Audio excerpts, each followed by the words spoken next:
नमस्कार साथीहरू, आज हामी यस भिडियोमा विवेक कुमार शाहद्वारा लिखित मैले देखेको दरबार नामक पुस्तकभित्रको दोस्रो अध्याय सैनिक सचिवको डायरीभित्र पेज नम्बर 137 बाट वाचन गर्नेछौँ।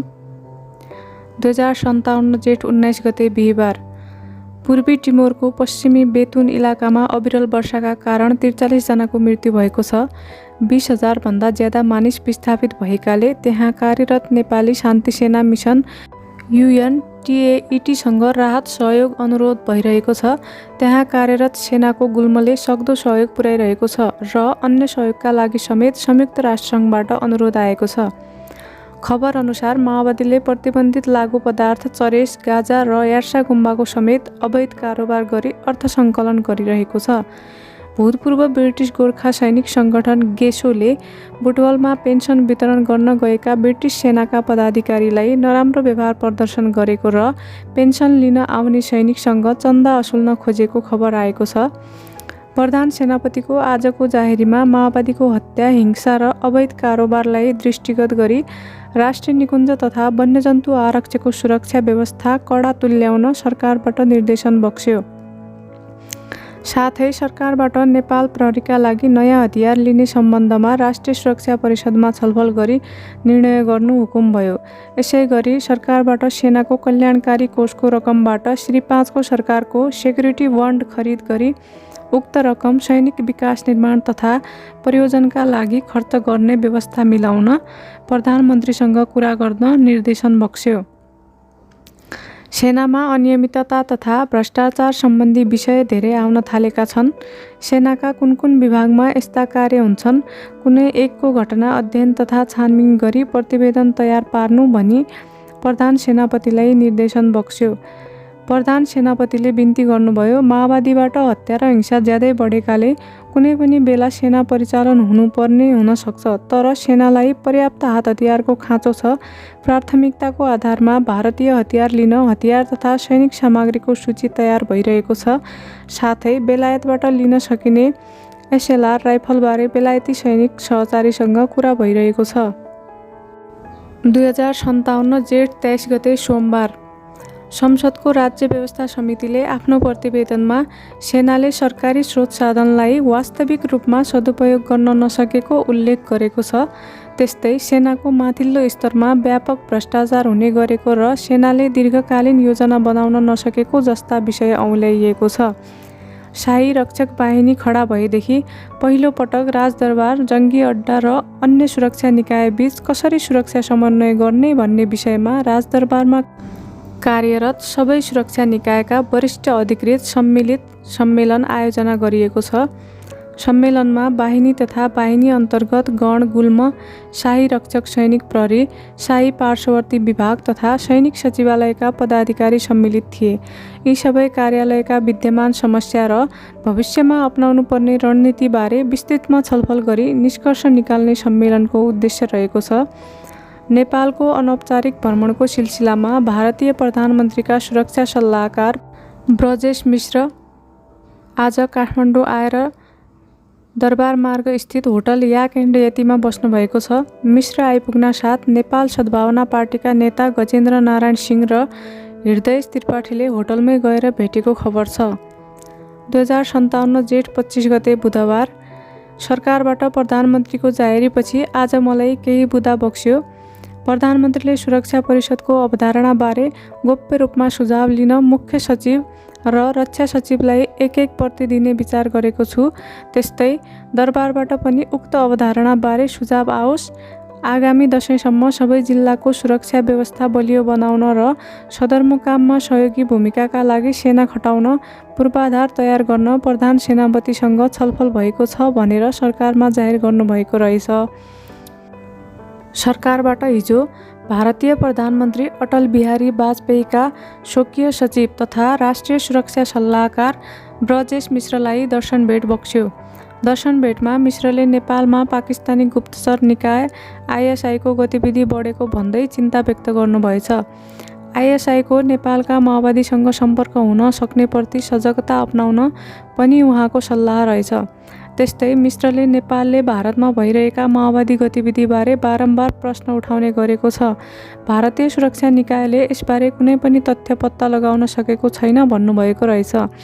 उहाँले शाही नेपाली सेनाबाट माग भएका कुन कुन सैनिक सामग्री कसरी उपलब्ध गराउने र नेपालले मागेको हेलिकप्टर कस्तो हो भन्ने बारे पनि स्पष्ट होस्, भारत सरकार सहयोग गर्न तयार छ भनी जाहेर गर्नुका साथै दुवै देशका सेनाध्यक्षहरू आपसी सम्पर्कमा रहेर काम गर्दा दुवै देशलाई फाइदा पुग्छ भनेर सुझाव दिनुभएको रहेछ। त्यसरी नै मिश्रले नेपालको चीनसँग अन्य सम्बन्धका साथै सैनिक सम्बन्ध बढेकोमा समेत भारतको चासो छ। मेरो विचारमा नेपालमा जनसङ्ख्याका हिसाबले कुनै सोचविचार भएको छैन, यसबारे नयाँ हिसाबले सोचविचार हुनुपर्छ। श्री 5 को सरकारद्वारा संसदमा प्रस्तुत नागरिकता विधेयक पारित भएपछि यसले नेपालको जनसङ्ख्यालाई सम्बोधन गर्नेछ भन्नुभएको रहेछ। सरकारबाट मलाई मिश्रले मसँग उठाएका विषयबारे गम्भीरतापूर्वक विचार गर हुकुम भयो। 2057 जेठ 30 गते सोमबार। केही दिनको अविरल वर्षाका कारण सुदूरपश्चिम क्षेत्रका कञ्चनपुर, दार्चुला, डोटी, बर्दिया र कैलाली जिल्लामा आएको बाढीबाट निकै धनजनको क्षति भएको छ। श्री 5 को सरकारले उद्धार तथा राहतको कार्यक्रमका लागि सेनालाई समेत परिचालन गरेको छ। यसैगरी भारतीय साइडमा तटबन्ध बनाइएका कारण बाढीबाट बाँके जिल्लाका 5 गाविस डुबानमा परेको खबर छ। रोल्पाका जिल्ला शिक्षा अधिकारीलाई शैक्षिक गोष्ठीमा सहभागी हुन धनगढी जाने क्रममा दाङ आउँदै गर्दा खुमेल गाविसको 7 बाटोबाट माओवादीले अपहरण गरेको खबर छ। उहाँको तत्काल रिहाइका लागि पहल गर्न सम्बन्धित निकायलाई निर्देशन गएको छ। सेनामा एसएलआर राइफललाई बदली गर्ने सिलसिलामा विभिन्न देशका कम्पनीबाट हतियार झिकाई परीक्षण गर्ने काम भइरहेको छ। यसै अनुरूप जर्मनीबाट हेल्कर एन्ड कोक कम्पनीका 2 थान HKG-36 राइफल केही दिनमा काठमाडौँ आइपुग्ने खबर छ। 2057 असार 8 गते बिहीबार।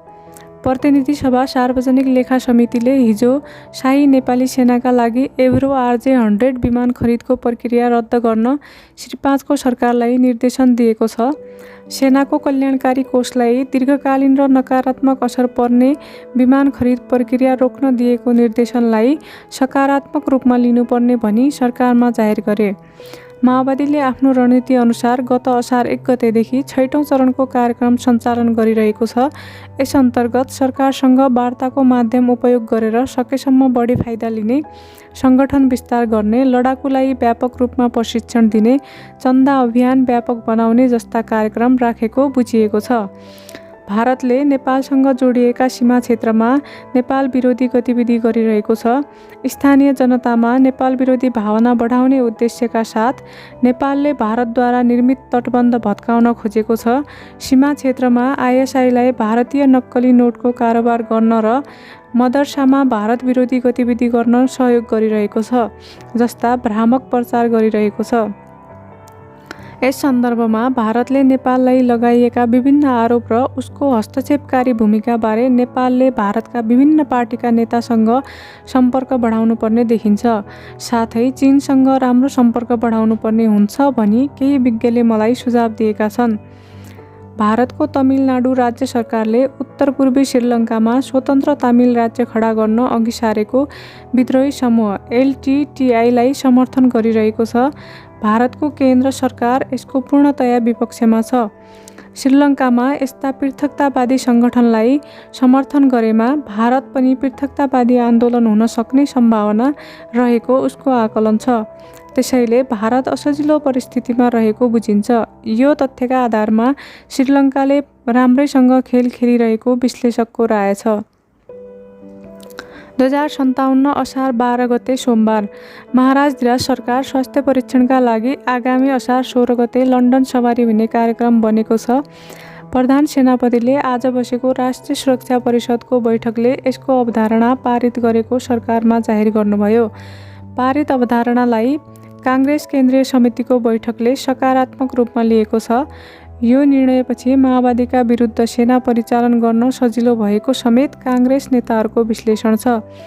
सरकारमा जाहेरी गर्दै प्रधान सेनापतिले सेनाको सम्पर्क स्रोत मार्फत माओवादी नेताले महाराज धिराजसँग गोप्य भेटघाट गर्न चाहेका छन् भन्नुभयो। यस सन्दर्भमा सरकारबाट अहिले मैले भेट्नु कुनै पनि हिसाबले सान्दर्भिक छैन। उनीहरूले भेट्न खोजेमा कुनै वरिष्ठ सैनिक अधिकृतले गोप्य रूपमा भेटेर उनीहरूका धारणा बुझे हुन्छ हुकुम भयो। यसै अवसरमा प्रधान सेनापतिले सेनाले तयार पारेको वेबसाइट चाँडै पुरा हुने सरकारमा जाहेर गर्नुभयो। 2057 असार 22 गते बिहिबार कुमार मोहन बहादुर शाहीले प्रधानमन्त्री गिरिजाप्रसाद कोइरालालाई गत 17 गते शनिबार बेलुका प्रधानमन्त्री निवासमा गएर भेटेको खबर छ। मैले यो कुरा सरकारमा जाहेर गरेँ। भेटमा के कुरा भयो भन्ने सम्बन्धमा कुनै जानकारी हुन सकेन। माओवादीका धेरै कार्यकर्ता पश्चिमबाट पूर्व गएको खबर छ। उनीहरू त्यहाँबाट सीमा पार गरेर खर्साङ जाने गरेका छन्। त्यहाँ उनीहरूले गोर्खा नेसनल लिबरेसन फ्रन्टबाट आर्थिक सहयोग लिने गरेको बुझिएको छ। अमेरिका भ्रमणमा रहेका पूर्व प्रधानमन्त्री शेरबहादुर देउवाले नेपालका लागि पूर्व अमेरिकी राजदूत जुलिया च्याङ ब्लकलाई भेटेको खबर छ। त्यस्तै जुलियालाई मानवाधिकारवादी ऋषिकेश शाहले पनि भेट्नुभयो। शाहले माओवादी नेता डाक्टर बाबुराम भट्टराईले उनलाई लेखेको पत्र हस्तान्तरण गरेको खबर छ। माओवादीसँग लडिरहेको नेपाल प्रहरीले हालको अवस्थामा आधुनिक हतियार आवश्यक पर्यो भनी सेनासँग एसएमजी हतियार माग गरेको छ। भारतीय गृह सचिव कमल पाण्डेको नेतृत्वमा एक प्रतिनिधिमण्डल नेपाल भ्रमणमा आएको छ।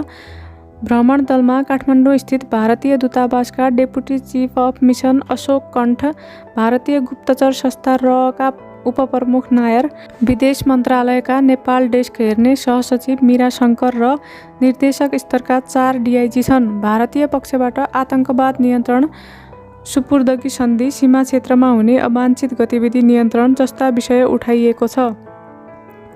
त्यस्तै नेपालमा आइएसआईले सञ्चालन गरिरहेको भनिएको नक्कली नोटको कारोबार र लागु पदार्थको ओसार पसारबारे भारतीय प्रतिनिधिमण्डलले नेपाली गृह सचिव पदमप्रसाद पोखरेल र अन्य पदाधिकारीहरूसँगको भेटमा कुरा उठाएको छ। प्रतिनिधिमण्डलले नेपालमा माओवादी समस्या र माओवादीले अपनाइएका गतिविधिबारे जान्न खोजेको र माओवादी समस्या नियन्त्रणमा भारतबाट नेपालले कस्तो सहयोग खोजेको छ भन्ने जिज्ञासा राखेको पनि बुझिएको छ। नेपाली पक्षबाट भने भारतमा माओवादीले गैरकानुनी गतिविधि गरिरहेकाले माओवादी पक्षका व्यक्ति र संस्थालाई खुला गतिविधि गर्न नदिन भारतसँग आग्रह गरिरहेको छ। साथै नेपालमा अर्धसैनिक बल गठन गरी भारतबाट आवश्यक सहयोग लिने सोचाइ भइरहेको बारे जानकारी गराइएको छ। आगामी सोमबार मङ्गलबार जङ्गी अड्डामा वाहिनीपति सम्मेलन आयोजना गरिएको छ। सम्मेलनमा भाग लिन मलाई पनि बोलाइएको छ। प्रज्वल्ल शमशेर जबरा प्रधान सेनापति नियुक्त भएपछि सैनिक अधिकृतको बढुवाको सन्दर्भलाई लिएर नकारात्मक टिका टिप्पणी आइरहेको छ। यस सन्दर्भमा मैले उहाँले गरेका केही पदोन्नति र अवकाशलाई लिएर सेनामा व्यापक असन्तुष्टि रहेको बारे सरकारमा सुरुदेखि नै जाहेर गर्दै आएको छु। सरकारबाट सुरुमा प्रधान सेनापतिलाई काम गर्न सजिलो होस् भनी 1 वर्षसम्म उहाँको सिफारिस अनुसार काम गर्ने र त्यसपछि अवस्था हेरेर विचार गर्ने हुकुम भएको थियो। यसै सन्दर्भमा केही समय अगाडि पदोन्नतिको सिफारिस गर्दा महासेनानी प्रहलाद सिंह गुरुङलाई सहायक रथीमा बढुवा गर्ने र महासेनानी उज्जवल विक्रम राणालाई वैकल्पिक उम्मेदवारका रूपमा राख्ने भनिएको थियो। सोही अनुसार गुरुङ सहायक रथीमा पदोन्नति हुनुभयो। त्यसको केही समयपछि प्रधान सेनापतिले सहायक रथीको रिक्त दरबन्दीमा पदोन्नतिका लागि महासेनानी वज्र गुरुङको सिफारिस गर्नुभयो। यसपटक पहिलेदेखि नै वैकल्पिक उम्मेदवारका रूपमा रहेका महासेनानी राणाको नाम हटाइएको थियो। यसबारे मैले प्रधान सेनापतिसँग जिज्ञासा राख्दा उहाँले वास्तविकता अनुरूप जवाफ दिनुभएन। पदोन्नतिबारे निर्णय नहुँदै महाराज धिराज सरकारमा अधिराज कुमारी शान्ति सिंह मार्फत पदोन्नतिमा अन्याय भएको भनी महासेनानी राणाको बिन्ती पत्र पुगिसकेको रहेछ। सरकारबाट यसमा के भएको हो बुझ्नु भनी बिन्ती पत्र मलाई बक्स्यो। मैले प्रधान सेनापतिसँग सम्पर्क गरेर जारी पदोन्नति र सरकारमा महासेनानी राणाले चढाएको बिन्ती पत्र सम्बन्धमा के हो बुझेर खबर पाऊँ भने र उक्त बिन्ती पत्र प्रधान सेनापतिको कार्यालयमा पठाइदिए। उहाँबाट पुनः चित्तबुझ्दो जवाफ नआएपछि मैले यो कुरा महाराज धिराजमा जाहेर गरेँ। सरकारबाट अब के गर्ने, कसरी समाधान गर्ने भनेर हुकुम हुँदा मैले पदोन्नति भएका प्रहलाद गुरुङ, हाल सिफारिस भएका महासेनानी वज्र गुरुङ र महासेनानी राणाको फाइल अध्ययन गर्ने र सोही अनुरूप राणालाई पदोन्नति दिने या नदिने बारे निर्णय लिने भनेर बिन्ती चढाए। सरकारबाट सोही बमोजिम गर्नु हुकुम भयो। यसै सिलसिलामा आज मैले जङ्गी अड्डा गई प्रधान सेनापतिलाई भेटेँ र उहाँको स्वीकृति लिई सैनिक सचिव विभागमा गएर उपर्युक्त तिनै अधिकृतको फाइल अध्ययन गरेँ। फाइल अध्ययन गर्दा व्यावसायिक हिसाबले सबैभन्दा उपयुक्त राणा नै लाग्यो। त्यसअनुसार मैले प्रधान सेनापतिलाई जानकारी गराएँ र महाराज धिराज सरकारमा जाहेर गरेँ। तर प्रधान सेनापतिले पछि जाहेरीको सिलसिलामा मैले गरेको निर्णय ठिक छ, सरकारबाट महासेनानी राणालाई पदोन्नति दिनु हुकुम बक्से म पदोन्नति दिन तयार छु, तर उसको कार्यदक्षता छैन, उसलाई कुन स्थानमा राख्ने मलाई समस्या पर्छ भन्नुभयो। अनि सरकारबाट पदोन्नति दिएर राख्ने ठाउँ छैन भने किन पदोन्नति दिने त, हुकुम भयो।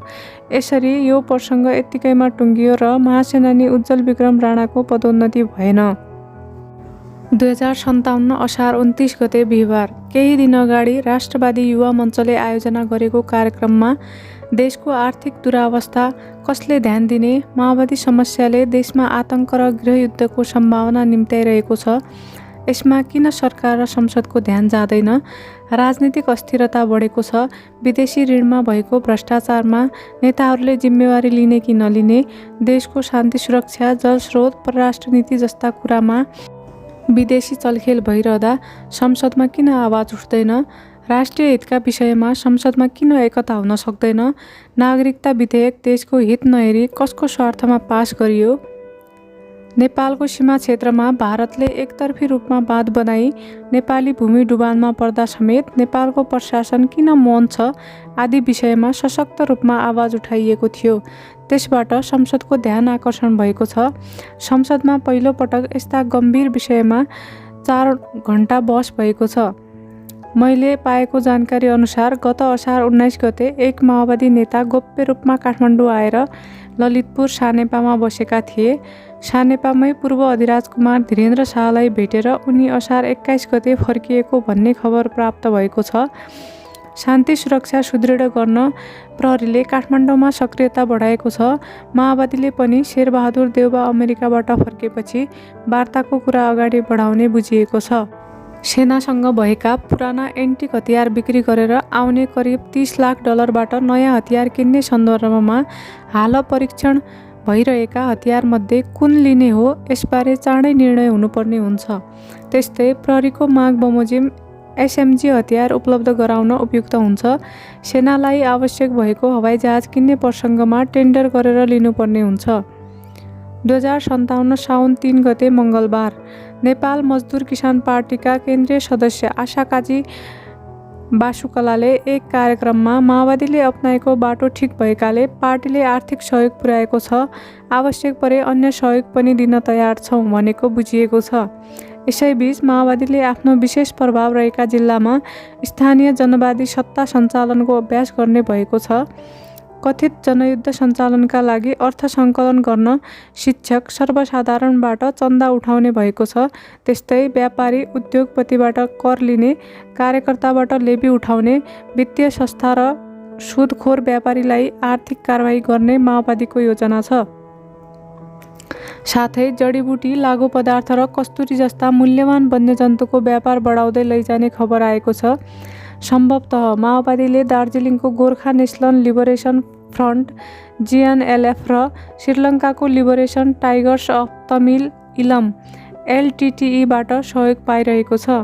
अधिराज कुमारी हेलन शाहले त्रिभुवन अन्तर्राष्ट्रिय विमानस्थलबाट विदेश जाँदा आउँदा प्लेनको ढोकैसम्म मोटर लैजाने गरेको भन्ने विमानस्थलका केही कर्मचारीको गुनासो छ। साधारणतया महाराज धिराज समेत कहीँ सवारी होइबक्सदा भिभिआइपी कक्ष नै प्रयोग गरिबक्सन्छ। त्यसैले अधिराज कुमारी हेलनले पनि भिभिआइपी कक्षबाटै ओहोरदोहोर गर्दा राम्रो हुने देखिन्छ। यो कुरा सरकारमा जाहेर हुँदा तिमीले भनेअनुसार नै गर्ने व्यवस्था मिलाउन खबर गर्नु हुकुम भयो। शाही रक्षक सैनिक प्रहरीका लागि नयाँ जर्मन हतियार MP5 र ग्लक पिस्तोल प्राप्त भएको हुँदा पुरानो इजरायली उजी र ब्राउनिङ पेस्तोल जङ्गी अड्डालाई फर्काएर विशेष फौजलाई प्रयोग गर्न दिँदा ठिक हुने देखिन्छ। संयुक्त राष्ट्रसङ्घको आह्वानमा शान्ति स्थापनार्थ दक्षिणी लेबनानमा शाही नेपाली सेनाका गणहरू धेरै वर्षदेखि कार्यरत छन्। अन्य देशबाट खटिएका सैनिक र गणलाई समय समयमा उनीहरूको देशका सम्बन्धित मन्त्री, सरकार प्रमुख तथा राष्ट्र प्रमुखबाट निरीक्षण भ्रमण भई हौसला प्रदान हुने गरेको छ। त्यसै गरी हाम्रो देशको सेनाको गणको निरीक्षण तथा सैनिकलाई हौसला प्रदान गर्न युवराज धिराज सरकारको सवारी चलाउन उपयुक्त हुन्छ। लमजुङ जिल्लाको चक्रतीर्थ गाविस वडा नम्बर 1 कुमाल गाउँमा माओवादीको एम्बुसमा परि प्रहरी नायब निरीक्षक दिलबहादुर जीसीको मृत्यु भएको छ। अन्य 2 जवान गम्भीर घाइते भएको खबर छ। आज सरकारबाट मलाई शाही रक्षक बाहिनी र गणमा दलित नेपाली भर्ना भएका छन् कि छैनन्? यदि छैनन् भने तुरुन्त भर्ना गर्न लगाऊ। त्यहाँका भान्सामा दलित सैनिकले कसरी खाना खाने गरेका छन् तिमी आफै गएर त्यो बुझ्नु र उनीहरूसँगै बसेर खानु हुकुम भयो। साथै सरकारबाट पल्टनको पूजाआजा तथा निशान छुने सम्बन्धमा कुनै पनि भेदभाव नहोस् भनेर त्यहाँको कमान्डरलाई स्पष्ट निर्देशन देऊ हुकुम भयो। सरकारको निर्देशन बमोजिम मैले बाहिनीमा खबर गरी गोरखबहादुर गणमा भोलि बिहानको खाना खाने कार्यक्रम मिलाए। बाहिनीपति गजेन्द्र बहादुर लिम्बूलाई समेत खाना खान आउनु भनेर आग्रह गरेको छु। 2057 साउन 10 गते मङ्गलबार गत आइतबार प्रधानमन्त्री गिरिजाप्रसाद कोइरालाले पूर्व शाही पार्श्ववर्ती उपरथी ताराबहादुर थापाको निवास महाराजगञ्ज गई 1 घण्टा छलफल गरेको बुझिएको छ। छलफलमा अन्य विषयका अतिरिक्त सेनाका लागि आवश्यक नयाँ हतियार खरिद गर्ने सम्बन्धमा कुरा भएको बुझिएको छ। रक्षा सचिव केशवराज राजभण्डारीले मलाई फोन गरेर प्रधान सेनापतिले बजेट खर्च रकमान्तर तथा सामान खरिद जस्ता विषयमा दरबारबाट स्वीकृत भइसक्यो, तुरुन्त रक्षा मन्त्रालयबाट पास गरिदिनु पर्यो भन्नुहुन्छ। यस्ता विषयमा परम्परागत कार्यशैली भन्दा पनि नियम बनाएर कार्य गर्दा पारदर्शी हुन्छ। यसबारे दरबारबाट सोचविचार हुनु पर्यो भनेर सुझाव दिनुभयो। राष्ट्रिय अनुसन्धान विभागका पूर्व मुख्य अधिकृत हरिबाबु चौधरी आज मलाई भेट्न कार्यालयमा आउनुभयो। देशको वर्तमान परिस्थितिबारे आफ्नो विश्लेषण सुनाउँदै मसँग उहाँले भन्नुभयो, म देश र राज संस्थाका लागि कुनै पनि काम गर्न तयार छु। कुनै पनि राजनैतिक दलमा आबद्ध भएको छैन, तर काङ्ग्रेससँग नजिक छु। म थारू समुदायबाट आएको हुँदा सबै पार्टीले सरसल्लाह माग्ने गरेका छन्। भारतीय राजदूतावाससँग पनि मेरो सम्पर्क राम्रो छ। सरकारको अनुकूल समयमा दर्शन भेट मिलाइदिनु पर्यो। निजी कामको सिलसिलामा बेलायत भ्रमणमा रहेका सांसद नारायण सिंह पुनले आज मलाई फोन गरेर म जनरल सर साम काउनलाई भेट्दैछु। बेलायत आउनुअघि प्रधानमन्त्री कोइरालाले मलाई राष्ट्रिय सुरक्षा परिषदबारे सल्लाह दिनु पर्यो भन्नुभएको थियो।